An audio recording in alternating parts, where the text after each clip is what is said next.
سلام سلام فتواتن كبرانن أمن العالم تركو نيتشانا لي بيتسال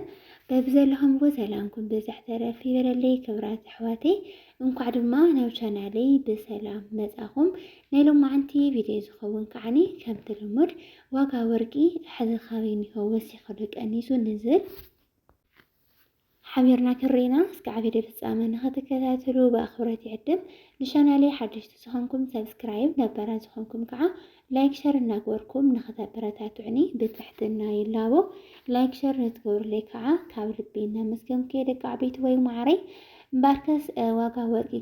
كلنا واقع ورقي وش تحت ندقن كوينو كاب على 14 كارنت جميرو سكاب 20 حدن كارنت زهلو إنا كرينا لايك شير ناقوركم ون عيي براتاتعني دق عبيت وي معري تزناسي بعد 14 كارنت خينو اتي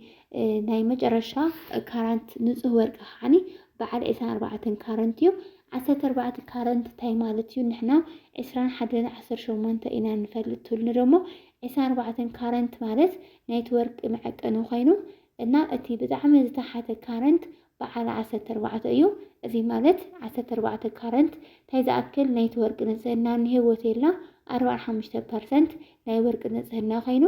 እቲ 55% ደሞ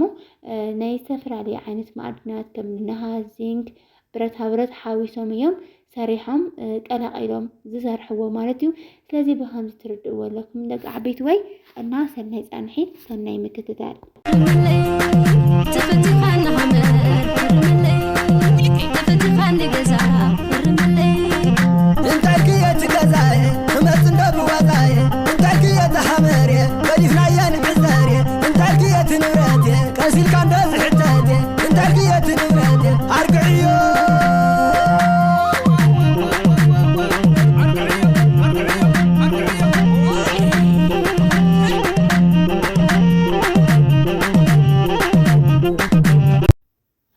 مباركس رجع بيت وي معري لما عندي تحساس إسران شدوشان وقا ورقي كريك هلنا ببعال 14 كارنت يقوون يو بعال 14 كارنت أقدم بلغة لسألكمية بعال 14 كارنت بلو معن تعلث بناي إثيوبيا بهراو بانكي زوز وقا ورقي نايتها ورقي وقا بچا 15,500 زي مالث نايت ورقي طرا ገንዘብ ኮይኑ ንኣብነት ወርቂ ያው ካብ ዝተፈላለዩ ቦታታት ተኣሪ መጽእ ኢትዮጵያ ብሄራዊ ባንክ ድማ ይገዝኦም ካብ ኢትዮጵያ ብሄራዊ ባንክ ድማ ናይ ግሊ መደበራት ሱቃት ካብ ኢትዮጵያ ብሄራዊ ባንክ ገዚአን እየን ንዓና ዝሸጡልና ንዓና ክሸጡልና ካለው ደግሞ ከም ትርእይዎ ዘለኹም ዓይነት ጌጣጌጥ ብናይ እዝኒ ብናይ ክሳድ ብናይ ኢድ ዝተፈላለዩ ዓይነት ንስኻትኩም ብዝኣዘዝኩምዎ መሰረት ይገዝልኩም እዚ ማለት ብናይ ኢትዮጵያ ብሄራዊ ባንኪ ብ12,500 ተኸይኑ ኣብ ናይ ደገ ግሊ ሱቅ ደግሞ እስከ 17,500 እስከ 17,000 ይበጽሕ እዚ ማለት ሓደ ናይ ባዕልቶም መክሰብ ወሲኾም ካልኣይ ናይ ገዛ ኽራይ ናይ ሰራሕተኛ ናይ ሕድሕድ ነገር ስለ ዘውስኽ እቲ 12,500 ግን ቀጥታ ካብ ኢትዮጵያ ብሄራዊ ባንኪ እንገዝኦ ናይ ታወርቂ ጥረ ገንዘብ ብቻ እያ ማለት እዩ ቀፂልና ንሪኦ በዓል 15 ካረንት ክኸውን በዓል 15 ካረንት ብለው ማዓንት ዕለት ንሓንቲ ግራም 13,400 ክሽየጥ ውዒል ኣሎ እዚ ግን ተመሳሳሊ ብናይ ብሄራዊ ባንክ እዩ ካብኡ ንሪኦ በዓል 16 ካረንት ክኸውን በዓል 16 ካረንት ንሓንቲ ግራም ወርቂ 14,300 እዩ ክሽየጥ ውዒል ዘሎ ቀፂልና ንሪኦ ከዓኒ በዓል 17 ካረንት እዩ ክኸውን በዓል 17 ካረንት ንሓንቲ ግራም ወርቂ ብ15,200 እዩ ክሽየጥ ውዒሉ ዘሎ ማለት ደቂ ዓበይቲ ወይ ማዕረይ እንግዲህ ሓፈሻዊ ክንሪኦ ከለና ዋጋ ወርቂ ካብ መዓልቲ ናብ መዓልቲ ብጣዕሚ እናወሰኸ እዩ ዝርከብ ዘሎ ማለት እዩ ክብራት ኣሕዋተይ እሺ ቀፂልና ንሪኦ በዓል 15 ካረንት 15,200 ክሽየጥ ውዒሉ ዘሎ ብምቕፃል ንሪኦ በዓል 18 ካረንት እዚ ማለት 18 ካረንት ብጣዕሚ ዝፈትዎ ንጹህ ወርቂ መብዛሕትኡ ሰብ ዝገዝኦ ንጹህ ወርቂ እዩ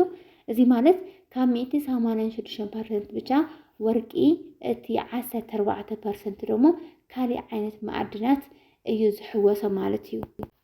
እዚ ማለት 86% ወርቂ እዩ ማለት ብጣዕሚ ቆንጆ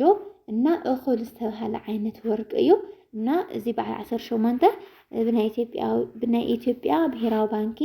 ዝወፀ ተመን ዋጋ ማለት እዩ ብ16,100 እዩ ዋጋ ወፂዎ እኒሆ ካብ መዓልቲ ናብ መዓልቲ ግን ይውስኽ ንብለ ይቕንስ ንዝብል እናወሰኸ እዩ ዝኸድ ዘሎ ከም ኣብነት ቅድሚ ወርሒ ዝኸውን ብናይ ኢትዮጵያ ብናይ ግሊ ሱቓት በዓል 14 ካራንት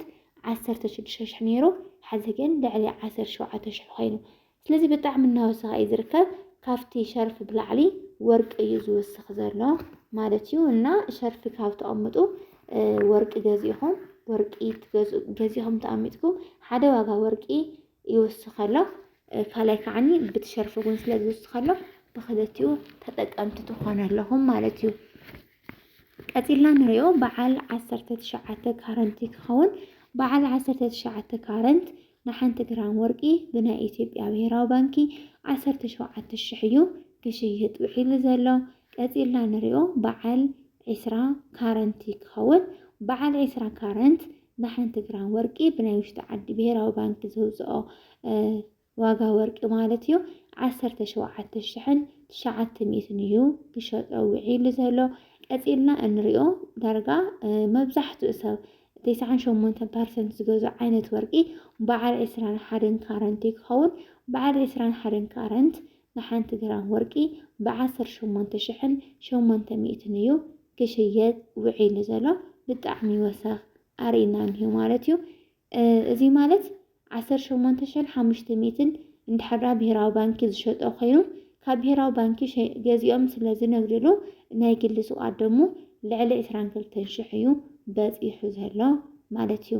ቀፂልና ንሪኦ በዓል 22 ካረንቲ ክኸውን በዓል 22 ካረንት ብናይ ኢትዮጵያ ብሄራዊ ባንኪ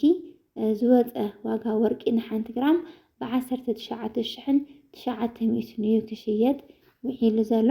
በዓል 20 ካረንት ከዓኒ ብ23 ካረንት ንሓንቲ ግራም ወርቂ ብናይ ኢትዮጵያ ብሄራዊ ባንኪ ብ20,600 እዩ ክሽየጥ ውዒሉ ዘሎ። ኣብ መጨረሻ እንሪኦ እቲ 99 እስካብ 100% ዋጋ